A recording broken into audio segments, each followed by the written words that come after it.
how you sound in your headphones? How does it sound? That sound good.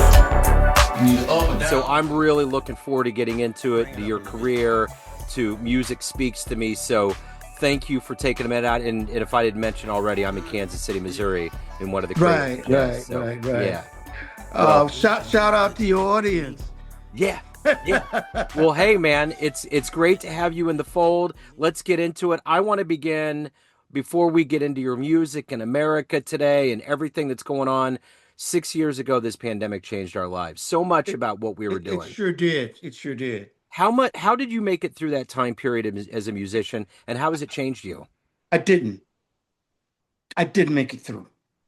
Um, the isolation caused me to not want to play publicly again. I did practice. I did pick my horn up and went through the daily grind, but I had no desire to do any public performances. Wow. And fortunately, um, at one point I realized I needed to fellowship. And once you start once you start that fellowship, that means that you have to get out the house. Yeah. That's what got me back on this trajectory. So I'm curious. There's this phenomenon I know that when people came out the first time and played, where all of these people and these eyeballs were on them, and there was this weird sensation because you hadn't felt it in a while. When you finally got back out and started doing what you've always done with your life, was there any kind of weird fear, anything that was going into Oh that? man, immense fear because I realized that I was 2 to 3 years behind everybody who went virtual. Yeah. Yeah. They continued with the modern technology, and I chose not to Yeah. even endeavor. And that might have been a bad decision on my part, but at 75 years old and said, well, looking over what I've done, hey, I'm good. Yeah. So speaking of getting back in the fold, Music Speaks to Me is the new album. Talk to me a little bit about the album and what the philosophy was going into this and how it feels. The philosophy going into Music Speaks, as an educator and as a retired teacher in San Francisco Unified School District, I looked over my musical life and understood that for 30 years I produced shows with my kids. And I asked my son, I said, well, you know what, man, I'm tired of producing. And I said, produce me. And whatever skills that I had amassed over the years, I chose not. There was a little input, but basically the input was his show. And this is what we came up with. The initial CD, there was 4 on the release. And I said,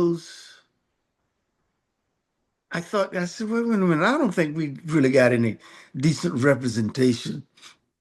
And I don't think people really heard what I was trying to do. So I talked with one of my radio promoters, and he said, well, if you have more tracks, you can add those tracks and we can call it a deluxe and we can reissue it as a release. Yeah. Um, how do I want to say this? Clifford Lamb, piano player. I think you're familiar with Oh yeah. Clifford. He's Absolutely. done the Hughes Blues and Hugh. Um, we have been performing together for many, many years. And maybe 3 years ago, we did 2 tracks. Well, actually, we did several tracks. But these 2 tracks I wanted to show a diverse maturity from the electro side using the modern technology, and then going back to the old school side to show the diversity in All I Am and Zadie. They called her Zadie. And I realized that that's who I am. You can't put me in a box. I don't want to be put in a box. First hearing those people who will hear me, if music speaks for me is their first hearing of me, then that's their first idea of, oh, this is who this guy is. But my sound trail is huge. Yeah. And what I was hoping, linking those two traditional tunes with the hip hop rap, would allow me a wider audience to say, maybe I can dibble and dabble in some old school stuff as well as the new school stuff. I hope that gives you some Yeah. idea of the concept of music speaks for me. And speaking of this new album and creating music in this America in 2026, we touched on a little bit before we got on. It is not a stretch to say that this country has devolved to a place that's almost frightening in a lot of ways. And I believe that there's a level of music that can allow the performer and the audience to go into this place that can get away from the headlines and feel connected and feel like this is the America that we've all known to certain degrees. You know, the It's, land of immigrants, the land of things that hopefully are evolving and progressing. So what does it mean for you right now to make music and to give that to people? it is the land of the free. And all of the amendments to the Constitution has been assaulted, Hmm. misrepresented, Hmm. and used to one's advantage. Uh, Wherever the lie is, verbally, verbally, in my mind, music is not going, if it is done in a pure sense, it's not going to lie to the listener. Right. It will have some value to the listener.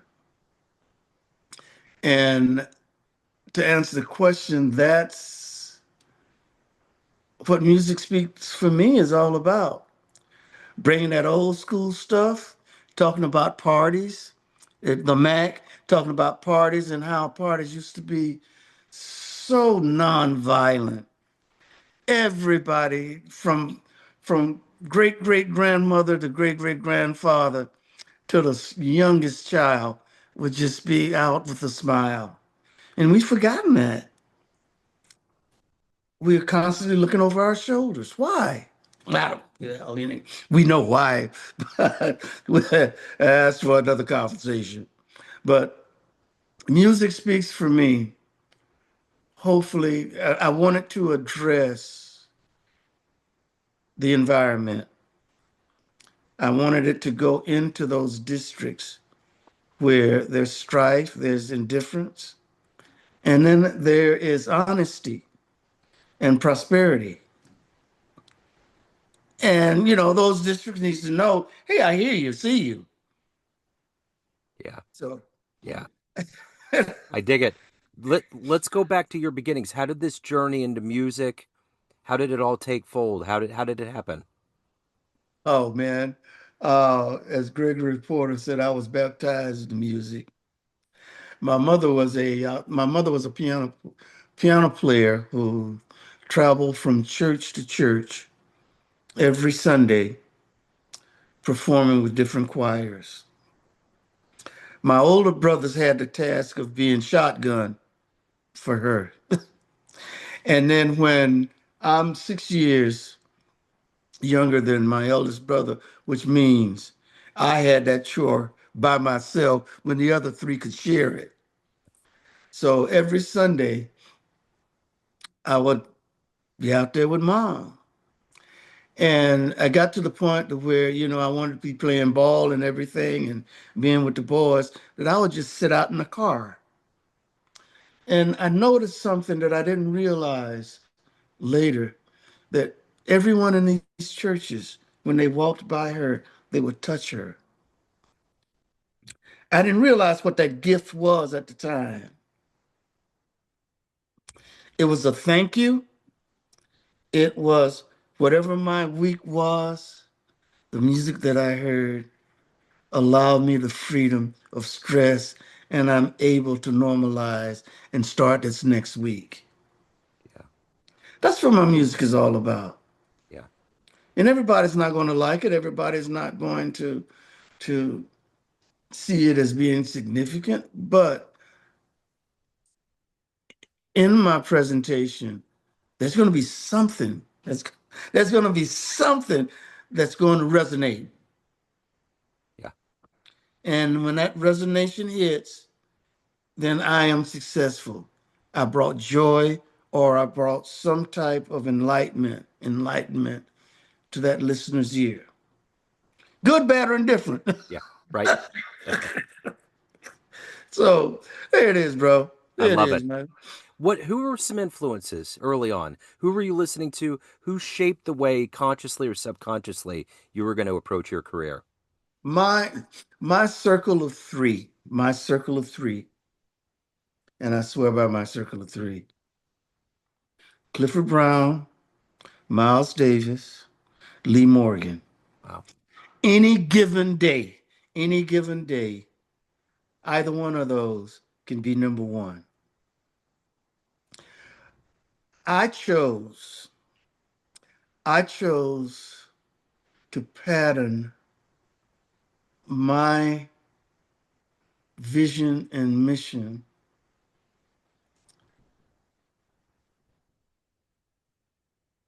connected to Miles, because Miles, to me, never looked back. He always looked forward, Yeah. which means when you're looking forward, those people who were with you when you were looking behind, it's going to be hard for them to move with you because they don't understand.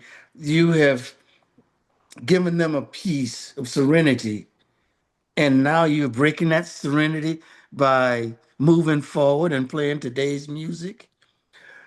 Miles of all, I mean, I'm not taking anything from the masters. When you have your package, you stay in your package and you don't move outside of that envelope. Miles moved from envelope to envelope. There again, good, bad, or indifferent. However, the audience perceived what he was doing, or rejected on what he was doing. Miles looked forward. Yeah. He looked to the future. And I have this one.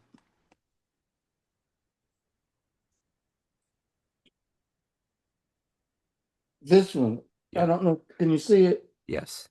This is dedications. This is my first in '84, right when Miles had done Bitches Brew. Um, I really wasn't into Bitches Brew, but I wrote an article, and Downbeat, or Cadence ended up um, also writing it. And I was talking about the kids. I had three kids perform. They were 14 and 15 years of age: flute player, guitar player, and drummer. My son on the cover died when he was 3. And this dedication is all about grief. I understood that I was not the only parent in this universe that was grieving a child that left before um, we transcended, or the parent transcended. And I understood that cry, that shout of, oh my God, if there's anything I could have done, I would have done it. And you can hear that in any language, any language. So this album was a concept album that I wanted to take to different countries, find that arranger who was into jazz, it did really, or classical indigenous music, take these 5 or 6 songs and arrange them so that I could speak in that language. Yeah, yeah. Yeah. It didn't happen. I It did happen. right. Right. Yeah. So I want to I'm curious. I've been curious about this. You know, I get CDs in the mailbox all the time. I follow jazz. I profile it on my show. I interview all the cats. And I'm always curious if Miles Davis came back today and listened to what's going on in the world of jazz. How do you think he would feel about the evolution, the direction, where we're going? All of those things were a part of his vision.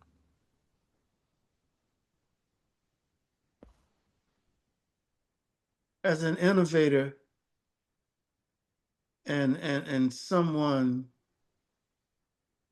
who, how do I want to say this, that was touched by the gods, and I'm going to put him in that esteem.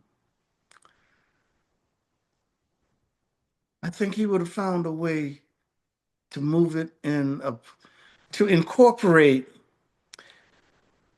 the environment and move that environment in the Book of Miles. Yeah. And I'll say it like that, the Book of Miles. Uh-huh. What did you try to what did you want the kids when you educated, when you taught kids music? What did you want them to get about playing an instrument, about being in the jazz community? Did you have like an overarching kind of vision? I mean, I know there's specifics of what you will teach when you're approaching instruments, but what was the overall methodology that you wanted them to get?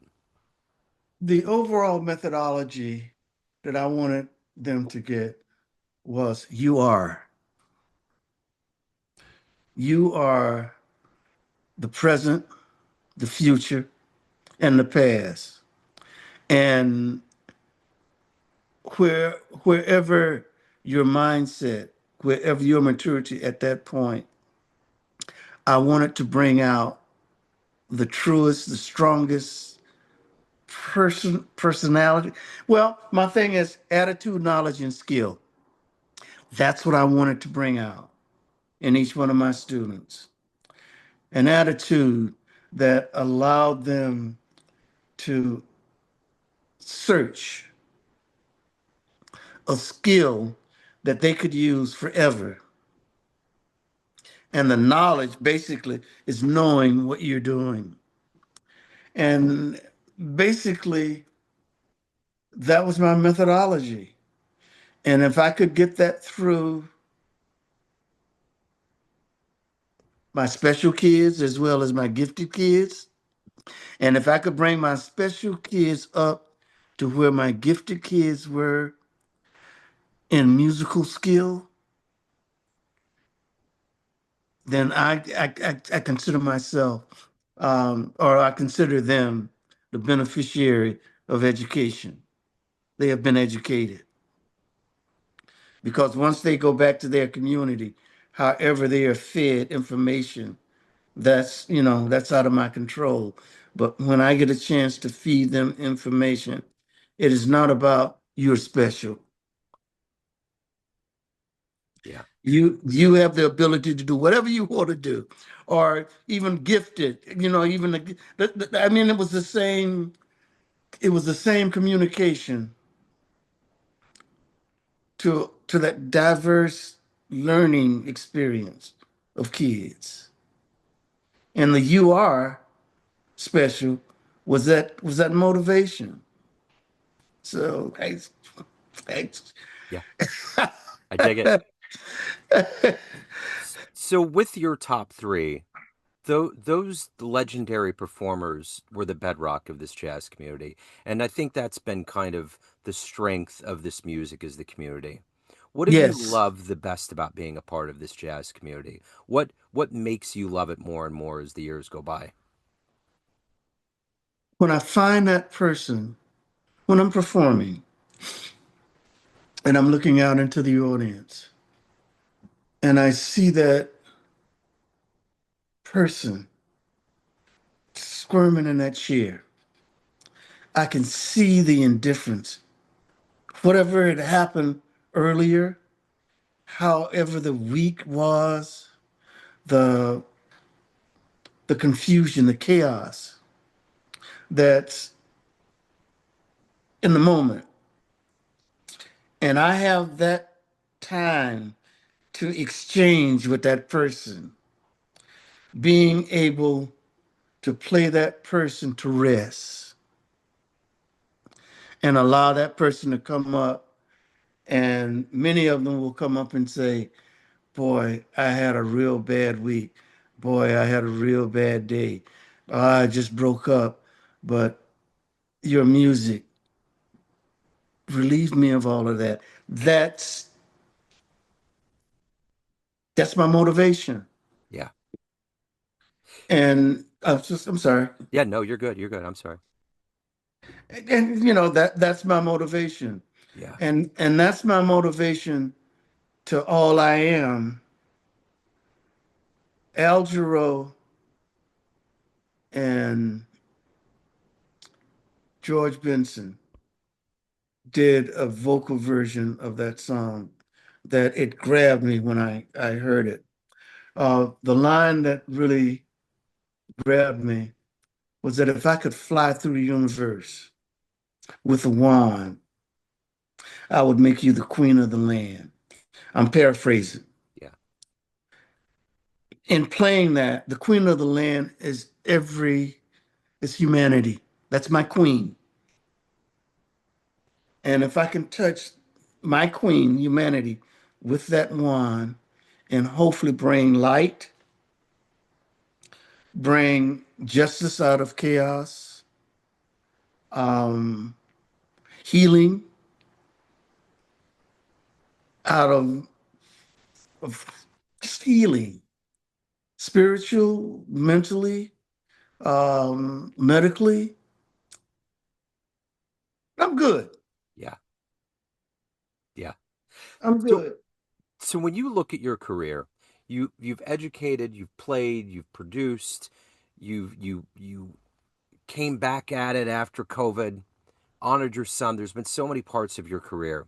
But when you look at the timeline, what are you the happiest about? When you look at your career?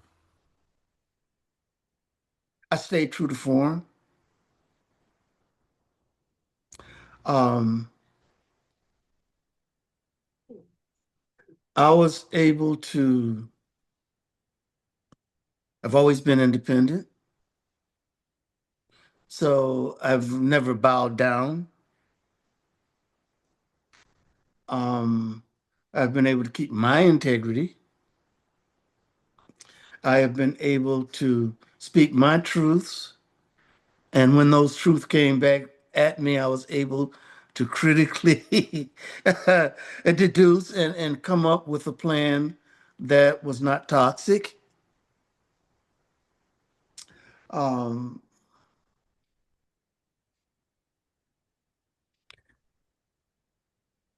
if the only thing that, there are things that I would have liked to have changed. But then if I would have changed those things, I would not be me. True. True. And I love the person that I am. So ultimately, at the end of the day, what do you want the listener to get from Music Speaks for Me? Um,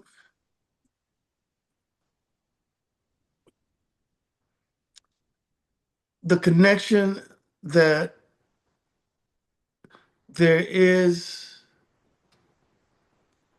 a vibration in the universe. It may be acoustical, it may be electronic, it may be synthetic, but if it is used in purity, it can bring joy and happiness, Yeah. and it can repair. That's the only way that I can, because when the universe is in harmony, we have a smile on our face. Yeah. So that would be my answer. You know what I mean? Yeah. So I'm curious with everything that we've talked about with making music in these modern times and what's going on in America. Do you still wake up hopeful? This is bad. I've, Terrence Blanchard has a concept. It's called it the E-collection,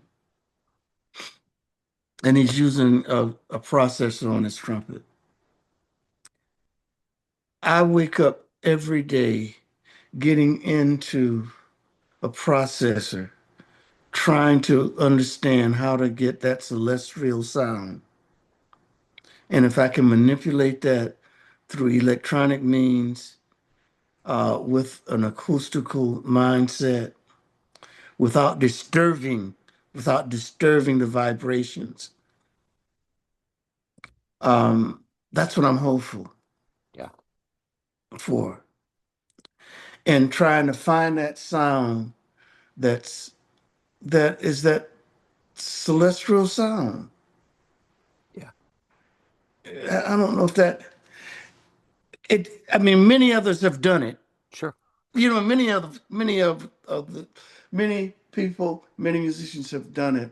But at 75, and my attention, my retention, my physical ability is not what it was 40 years ago.